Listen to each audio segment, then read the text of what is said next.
Assalamualaikum warahmatullahi wabarakatuh. Perkenalkan nama saya Nurhwati dari kelas MJ 502 Prodi Manajemen PJJ dengan NIM 2202010706110.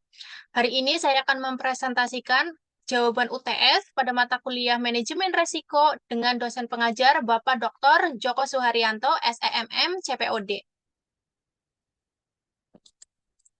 Untuk jawaban nomor satu, dalam menerapkan manajemen risiko, MNC Bank berpedoman pada POJK nomor 18, POJK 0,03 2016 tentang penerapan manajemen risiko bagi bank umum serta dokumen-dokumen dari Basel Committee on Banking Supervision.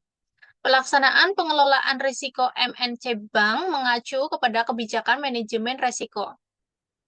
Kebijakan manajemen risiko PT Bank MNC Internasional Tbk disetujui dan ditandatangani oleh direksi dan komisaris pada tanggal 1 Juni 2018 dan akan dikaji ulang secara berkala ataupun sesuai kebutuhan yang material.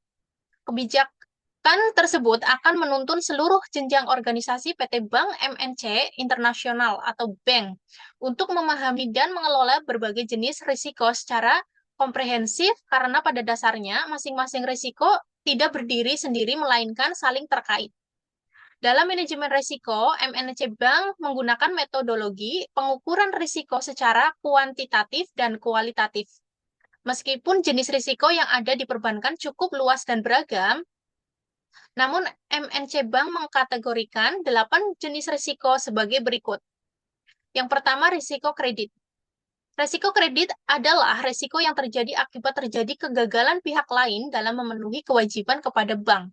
Risiko kredit dapat bersumber dari berbagai aktivitas bisnis bank seperti pemberian kredit pada sebagian bank merupakan risiko utama atau terbesar.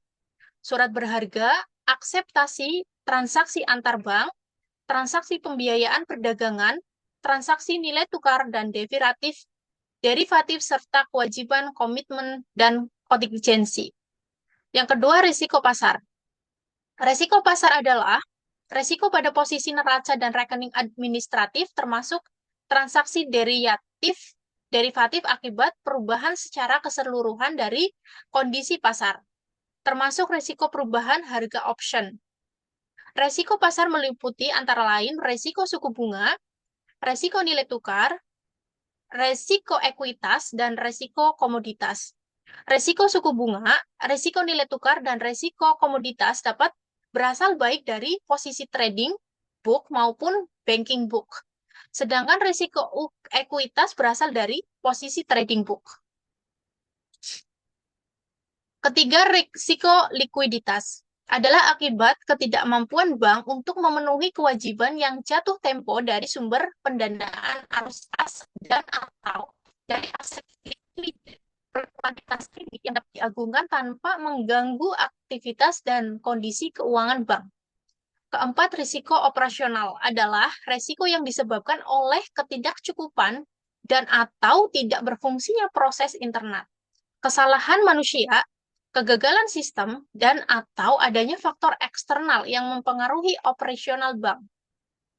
Resiko operasional dapat menimbulkan kerugian dalam bentuk keuangan secara langsung maupun tidak langsung, yaitu kerugian potensial atas hilangnya kesempatan memperoleh keuntungan. Kelima, risiko hukum adalah risiko yang disebabkan oleh adanya kelemahan aspek yuridis, antara lain yang disebabkan adanya tuntutan hukum, ketiadaan peraturan perundang-undangan yang mendukung aktivitas atau produk bank, atau kelemahan perikatan seperti tidak dipenuhinya syarat sahnya kontrak dan pengikatan agunan yang tidak sempurna.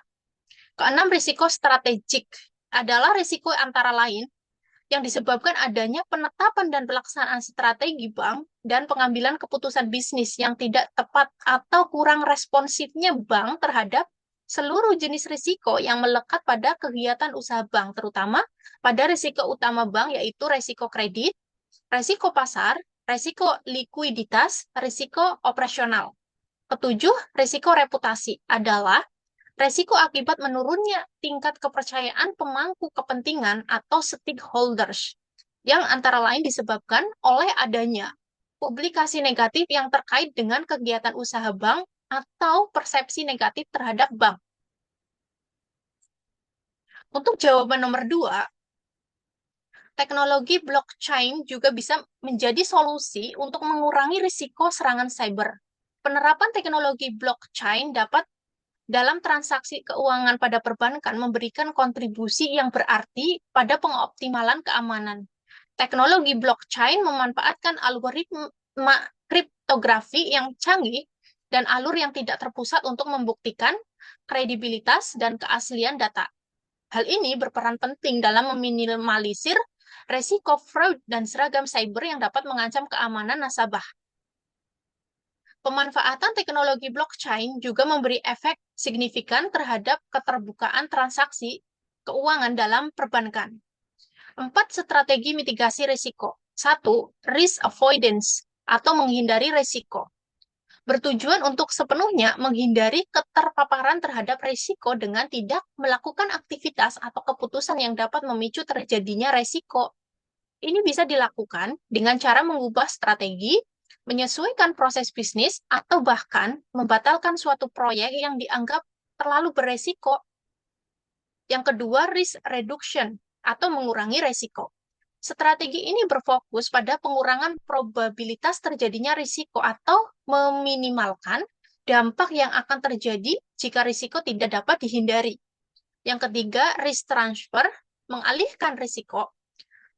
Strategi ini bertujuan untuk memindahkan beban atau konsekuensi dari risiko kepada pihak ketiga, biasanya melalui kontrak atau pembelian asuransi.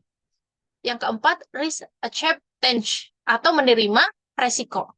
Strategi ini digunakan ketika risiko dianggap dampak yang kecil atau biayanya terlalu tinggi untuk dikelola dengan strategi lain.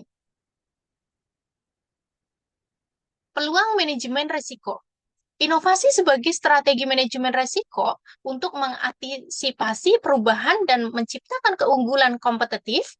Kian tingginya persaingan pada suatu industri menciptakan kompetensi pada setiap perusahaan dalam membentuk keunggulan perusahaannya dengan beragam metode agar mereka mampu bersaing pada ketatnya kompetensi tersebut. Pemanfaatan teknologi untuk meningkatkan efisiensi manajemen risiko menjadi penting dalam era digital saat ini. Dengan penerapan yang cerdas, perusahaan mampu meningkatkan optimalitas manajemen risiko, meminimalisir risiko tak terduga, serta memproteksi nilai bisnis yang ada. Inovasi keuangan dan transformasi perbankan. 1. Fintech dan kolaborasi perbankan digital. Seringkali berkolaborasi dengan perusahaan fintech untuk mempercepat inovasi keuangan. Ini menciptakan sinergi yang menghasilkan solusi yang lebih baik dari pelanggan. Peningkatan pengalaman pelanggan. Inovasi keuangan dan transformasi perbankan berfokus pada meningkatkan pengalaman pelanggan melalui antarmuka yang lebih ramah pengguna, layanan pelanggan yang responsif dan personalisasi layanan. Ketiga, pentingnya big data. Analisis data yang mendalam dari big data memungkinkan perbankan digital memahami perilaku pelanggan dengan lebih baik, memberikan produk dan layanan yang lebih sesuai dan mengidentifikasi tren pasar yang baru. Pentingnya integrasi antara inovasi keuangan dan transformasi perbankan dalam mengatasi tantangan dan pemanfaatan peluang perbankan digital. Kesinambungan upaya untuk meningkatkan keamanan, keterlibatan regulator yang konstruktif, dan penyesuaian terus-menerus terhadap perubahan pasar menjadi kunci keberhasilan dalam menghadapi dinamika industri keuangan yang terus berkembang. Kolaborasi dan kompetensi tersebut dapat dibentuk dalam aliansi strategi di mana setiap perusahaan dapat memanfaatkan keunggulan kompetitif perusahaan untuk mengembangkan baik akses pasar atau pangsa pasar, akses ke sumber daya seperti data, teknologi, maupun pengetahuan, produk baru maupun pengembangan teknologi baru sehingga saling menguntungkan, mampu memberikan pelayanan terbaik kepada konsumen, serta mendorong perkembangan digital. Oleh karena itu, memberikan kontribusi pada pemahaman mendalam tentang tantangan dan peluang perbankan digital melalui studi kasus inovasi keuangan dan transformasi perbankan. Inovasi transaksi antara rekening motion bank. Fitur split bill yang inovatif memungkinkan pengguna untuk membagi biaya atau iuran dan mentransfer dana antar rekening motion bank dengan mudah. Fitur ini mempercepat proses transfer, mengurangi risiko kesalahan, dan meningkatkan pengalaman pengguna. Untuk jawaban yang nomor 3, dalam era digital berkembang pesat, teknologi informasi dan komunikasi telah memainkan peran penting dalam transportasi berbagai sektor, termasuk sektor perbankan. Salah satu inovasi teknologi yang semakin mendapatkan perhatian adalah Internet of Things atau IoT, yang menghubungkan berbagai perangkat melalui internet untuk mengumpulkan dan bertukar data. IoT telah menunjukkan potensinya dalam meningkatkan efisiensi dan keamanan di banyak bidang, termasuk layanan perbankan. Dalam konteks perbankan, teknologi ini dapat menerapkan melalui berbagai cara seperti ATM pintar, perangkat wearable untuk transaksi, dan sensor keamanan yang lebih canggih. Inovasi berbasis IoT dalam pelayanan perbankan. Eh, Implementasi IoT dalam layanan perbankan telah terbukti membawa berbagai inovasi yang signifikan. ATM pintar, perangkat wearable, sensor keamanan, dan sistem antrian pintar masing-masing berkontribusi pada peningkatan efisiensi, keamanan, dan pengalaman nasabah. ATM pintar mengurangi on time dan biaya pemeliharaan, sementara perangkat wearable memberikan kemudahan dan keamanan dalam bertransaksi. Sensor keamanan meningkatkan perlindungan terhadap aktivitas kriminal, dan sistem antrian pintar mengoptimalkan waktu untuk nasabah. Semuanya mengarah pada layanan perbankan yang lebih efisien dan responsif. Tantangan implementasi IO dalam perbankan. Meskipun banyak peluang yang ditawarkan, penerapan IO dalam perbankan juga menghadapi tantangan signifikan. Masalah keamanan dan privasi data menjadi perhatian utama. Dengan resiko peningkatan insiden siber dan pencurian data, bank perlu mengadopsi langkah-langkah keamanan yang komprehensif, termasuk enkripsi, data autentikasi multifaktor, regulasi yang ketat terkait teknologi dan data nasabah juga memerlukan kepatuhan yang cermat dari pihak bank. Memerlukan kolaborasi erat dengan regulator yang memastikan bahwa implementasi IoT sesuai dengan persyaratan hukum. Temuannya, efisiensi operasional yang meningkat, implementasi ATM pintar dan sistem antrian pintar secara signifikan, meningkatkan efisiensi operasional bank, mengurangi biaya pemeliharaan dan waktu tunggu nasabah. Keamanan yang lebih baik, sensor keamanan berbasis IoT berhasil mengurangi insiden kriminal dan meningkatkan respon keamanan, memberikan rasa aman lebih besar bagi nasabah. Pengalaman nasabah yang ditingkatkan, perangkat wearable dan sistem antrian pintar meningkatkan kenyamanan dan efisiensi dalam bertransaksi di bank, meningkatkan kepuasan nasabah secara keseluruhan. Peluang pengembangan layanan baru, data real-time dari perangkat IoT membuka peluang untuk mengembang produk dan layanan baru yang lebih sesuai dengan kebutuhan dan preferensi nasabah. Tantangan keamanan dan privasi data, risiko keamanan dan privasi data meningkatkan dengan penerapan IoT. Bank perlu mengadopsi langkah-langkah keamanan yang komprehensif untuk melindungi data nasabah. Biaya dan infrastruktur implementasi. Implementasi IoT memerlukan investasi yang signifikan dalam infrastruktur dan teknologi yang menjadi hambatan bagi bank yang lebih ketat. Kepatuhan regulasi bank perlu mematuhi regulasi yang ketat terkait teknologi dan nasabah, yang memerlukan kolaborasi era dengan regulator. Secara keseluruhan, bahwa IoT memiliki potensi besar untuk merenovasi sektor perbankan dengan meningkatkan efisiensi. Nah, ini untuk jenis-jenisnya ya, berdasarkan faktornya, berdasarkan dampaknya.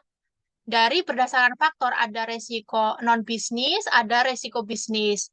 Dengan berdasarkan dampaknya ada risiko unik dan resiko pasar. Contohnya gimana?